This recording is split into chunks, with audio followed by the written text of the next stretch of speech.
এই টপিকটা one of the most important topic ভাইরাসের জন্য। Topic name sub viral agents. Virus এর মধ্যে আমরা এমন কিছু এজেন্টস পাচ্ছি বা এমন কিছু ভ্যারিয়েশন পাচ্ছি যেগুলোর সবার স্ট্রাকচারাল এবং ক্যারেক্টারিস্টিক্স সেম না। যেমন আমি বলা হচ্ছে ভিরিয়ন, এটাও কিন্তু one type of viral particle. Viroid, এটাও কিন্তু one kind of viral particle. আবার প্রিয়ন্স, এটাও কিন্তু ভাইরাল পার্টিকেলই বলা চলে। তার মানে ভাইরাসের মধ্যেও ভ্যারিয়েশন আছে। সবাইকে আমরা একই টাইপের ভাইরাস বলতে পারি না।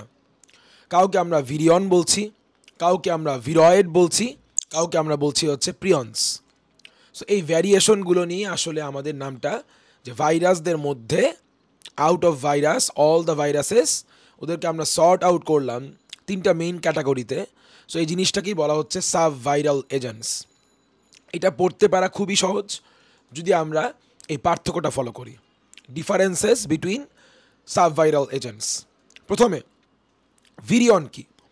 ভিরিয়ন হচ্ছে এমন একটা ভাইরাস যার কোরে একবারে ভেতরের দিকে নিউক্লিক অ্যাসিডটা প্রেজেন্ট। আমরা প্রিভিয়াসলি জেনে আসছি একটা ভাইরাসে কখনো একই সাথে দুই ধরনের নিউক্লিক অ্যাসিড থাকে না, ইদার ডিএনএ অর আরএনএ। হয় শুধুমাত্র ডিএনএ থাকবে অথবা শুধুমাত্র আরএনএ থাকবে।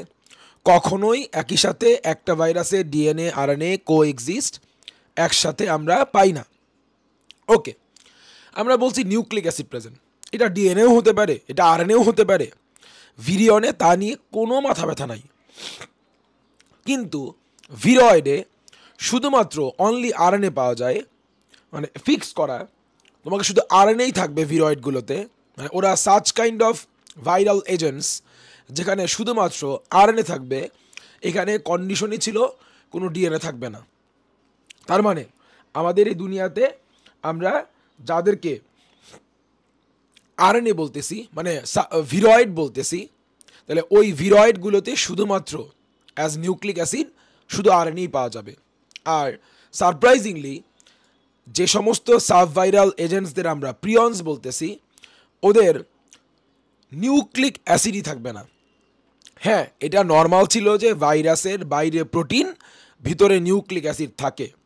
বাট সাব ভাইরাল এজেন্ট যাদের নাম প্রিয়ন্স, ওদের এই ভেতরে ডিএনএ বলো আর আরএনএ বলো কোনো টাইপের নিউক্লিক অ্যাসিডই আসলে থাকে না। নিউক্লিক অ্যাসিডটাই হচ্ছে অ্যাবসেন্ট। এরকম হতে পারে, অফকোর্স হতে পারে। ভ্যারিয়েশন অনেক রকমই হতে পারে। এক্সেপশন মানেই তো হচ্ছে অড কোনো বিহেভিয়ার, অড কোনো প্যাটার্ন আসবে।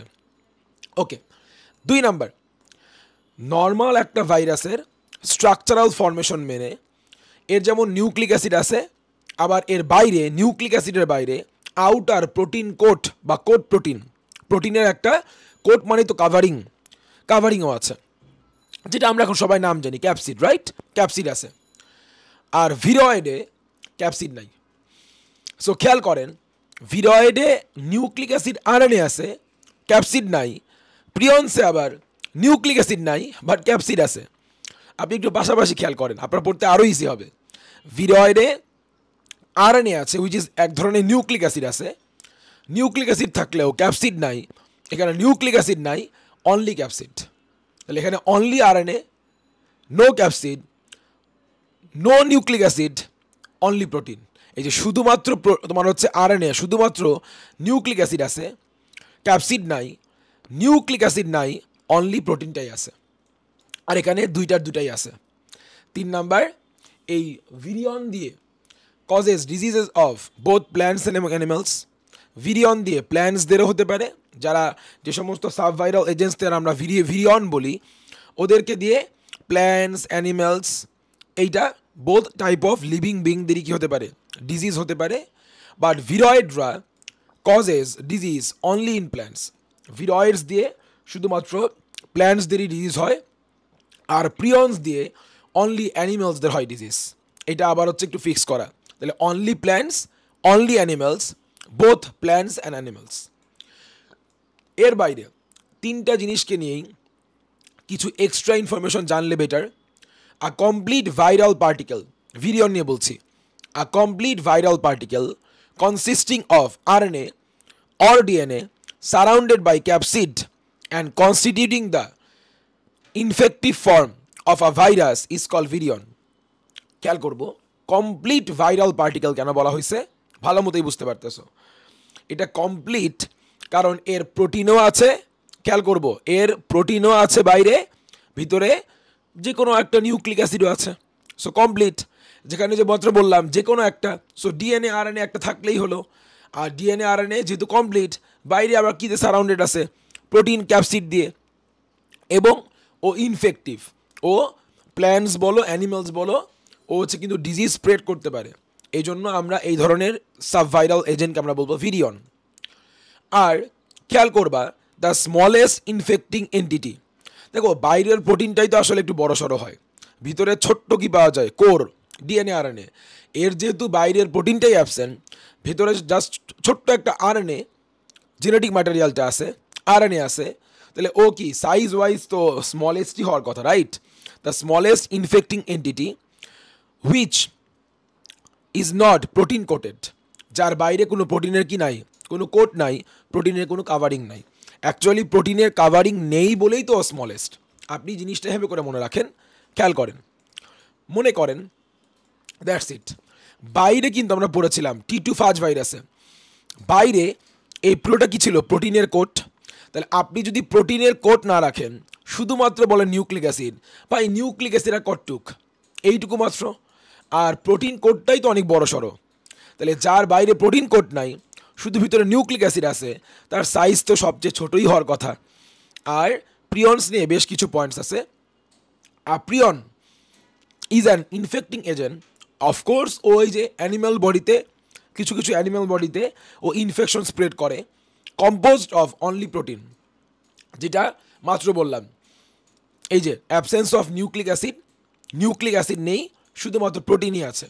2 number, the protein it is composed of, যে স্পেশাল টাইপের প্রোটিন দিয়ে এই ভাইরাল এজেন্টগুলো কম্পোজড হয়, ওই প্রোটিনটাকে বলা হচ্ছে প্রিয়ন প্রোটিন।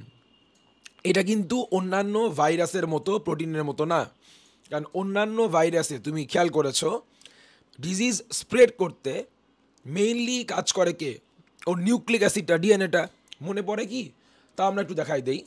যেমন মনে করেন T2 ফাজ ভাইরাসেই এই যে ডিজিজ স্প্রেড করতে এই ভাইরাসের প্রোটিনটা কিন্তু খেয়াল করেন বাইরেই থাকলো, কোনো এফেক্টিভ হলো না ডিজিজ স্প্রেড করার জন্য, কোনো একটা সেলকে অ্যাটাক করার জন্য। এর ডিএনএই তো কাজ করতেছে, কিন্তু ওদের যেহেতু কোনো নিউক্লিক অ্যাসিড বা ডিএনএ নাই, অ্যাবসেন্ট, এই জন্য ওদের প্রোটিনটাই আসলে এখানে তোমার হচ্ছে ইনফেকশন স্প্রেড করতে হেল্প করে। All known prion diseases in mammals affect the structure of the brain.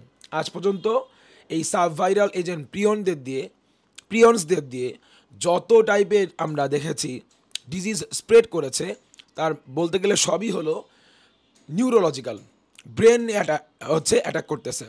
So এই সমস্ত ভাইরাসের বা সাবভাইরাল এজেন্টদের অ্যাটাক করার আসলে মেইন এরিয়াটা, সিলেক্টেড এরিয়া হচ্ছে brain or other neural tissue and are currently untreatable and universally fatal.